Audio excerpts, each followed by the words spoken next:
Yo, yo, yo, it's your boy Trey from Boas Abound, bringing you another episode of Bloggin Bout.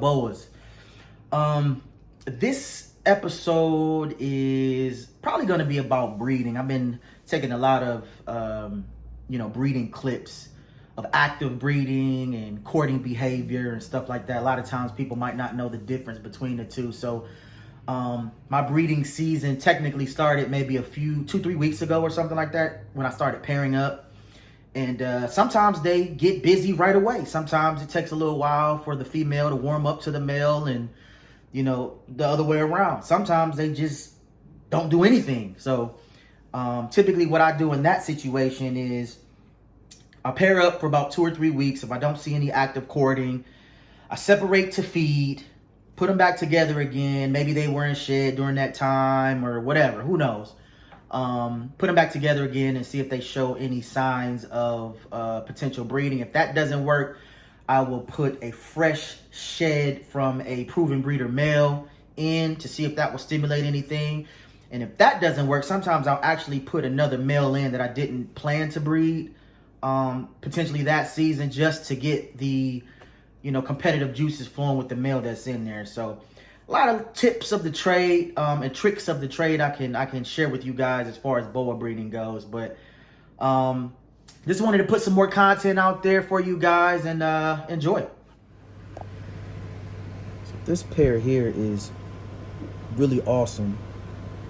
I know exactly what the male is, and I'm hoping that the female is it turns out to be what she was sold to me as. She was sold to me as a fire, which I know she is, hypo, which is what I know she is, het call albino. That male that's courting her is a fire Aztec that is het for albino. And it's crazy because last season I paired him with a Sunglow, to make some babies for future projects, and he turns out being het for albino. I love those type of surprises when you get more than what you expect out of a particular litter. That's really, really a exciting part. One of my favorite parts of breeding. You just really never know what you're gonna get. You can assume and speculate, but until you put these things together or you bred the animals yourself, you just never know. But so the goal here is to make Aztec super fire, Aztec albino super fires. Obviously, if it's a super fire, you don't know if it's Aztec or not. Aztec hypo super fires, actually. You don't know if it's hypo, you won't know if it's Aztec, but you can tell an albino super fire because it'll be a leucistic snake which means all white, solid white with red eyes.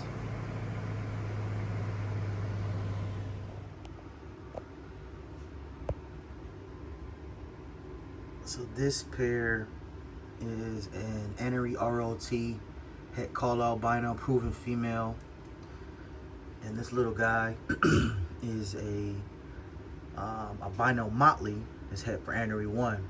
So the goal here is snow ROT motleys. Again, she's proven. This guy bred last year, but the female did not take. So hopefully he gets the job done this season. I already have a few of this combo, but people really like the motley snow and ROT snow combo, so can never have too many. This pair is a Anery Aztec motley that is 100% het for call albino, and the male is a super ghost that is het for blood and call albino. So lots of nice combinations here. If they actually have a litter, every single baby will be Anery and hypo. So some combo of Anery and hypo. So worst case, it'll be a ghost that is 66% het for call albino and 50% het for blood. But My hope is to produce some visual motley Aztec call albino, oh, I'm sorry, moon glow Aztec motley combos that are 50% het for blood. That's my goal. So I don't think I've ever documented this because I think it's also common knowledge when it's really not. Today just happens to be one of the days that I ship out a few boas that were purchased. Surprisingly so, here in mid-November. Excuse me. We've had some fairly good weather here in Ohio. The beginning of the fall. Typically by now the shipping window was closed, but it's 60 degrees here today in Ohio. So gonna be shipping a couple boas out. Just wanted you to see my process. Obviously just cardboard box, insulation, boa is inside the bag, and then I fill it with either peanuts or newspaper, and it's really that simple. Depending on the temperature, I add a heat pack, and this is the top that goes there after I put the newspaper in, and then you get a sticker.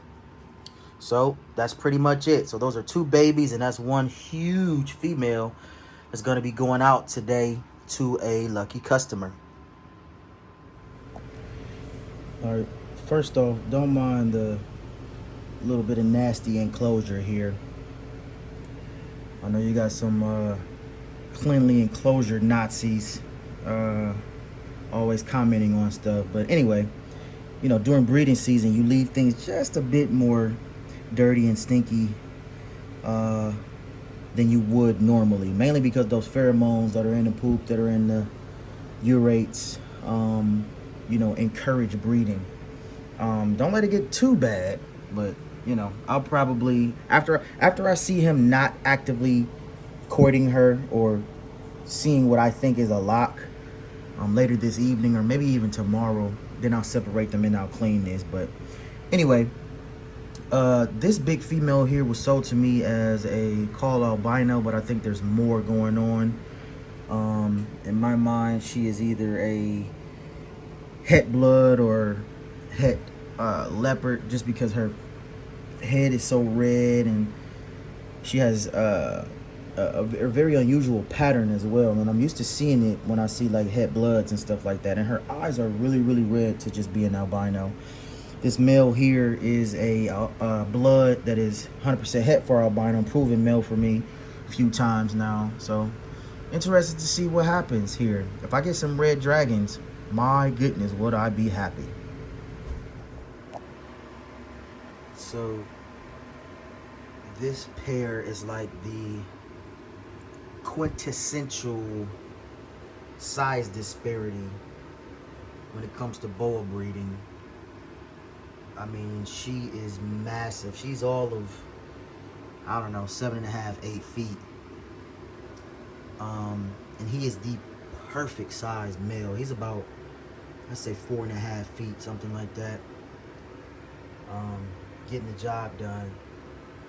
This is the preferred, well, at least the boas abound, preferred size disparity or size difference.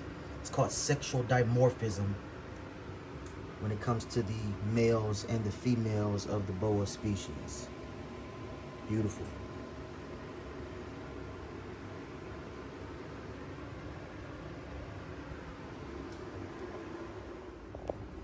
So I think this is my first ovulation of the 23-24 season. I'm not 100% sure, but she is huge. This just could be a pre-ov swell, but this little guy is trying to get up out of here now. So, and I just noticed this today. I'm gonna leave him in because I will be going out of town, actually out of the country on vacation, just to see and just to make sure that he got the job done. But I'm 99% sure that this is my first ovulation of the season. Nothing special here, just a VPI. I'm sorry, Just an Labyrinth het VPI to a Pink Panther VPI female. Proven breeder female. This is this guy's first go at it. Fingers crossed. Excuse the murky plexiglass. Didn't want to open this to disturb these two. Little guy's back there working. Didn't know if he was old enough. You just saw the big female twitch, like, get up off me. But I was actually have a few confirmed locks between these two. He is a VPI Snow, and she is a possible Super Ghost Aztec 66% het VPI. So hopefully these two actually copulate and produce a litter. And if she does produce a litter, I hope she proves out, because she is gorgeous. All right, so hopefully you guys enjoyed that video. Just a sneak peek of a few pairs that I have this season. I'm not going to reveal every pair and every breeding project that I have going on.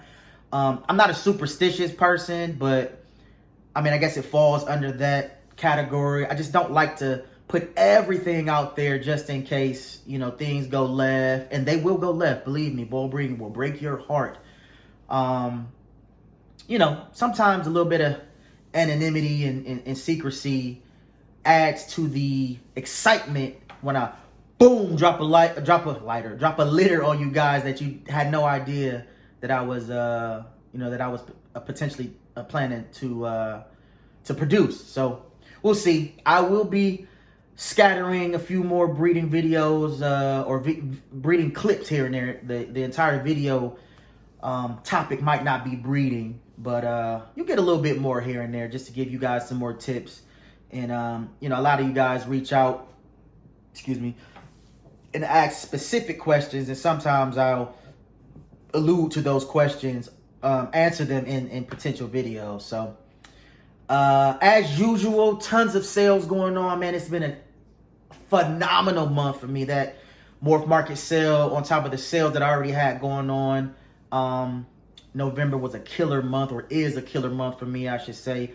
Still some time to get in on a few potential sales that I have going on, as well as getting stuff in and getting Boas paid for before the shipping window closes. It's going to be terrible the next 2 weeks here because of the holiday season, and I will not ship during high volume times, even if the weather is good, because it gets crazy, and it's just not worth, you know, compromising the health of an animal en route. So I always err on the side of caution and just chill and wait until all signs are clear and the shipping volume goes down, and then we'll reboot.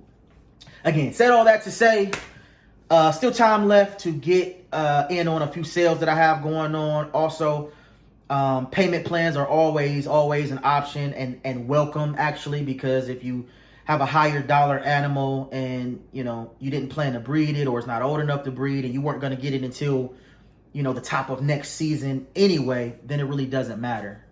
So get in on payment plans as well.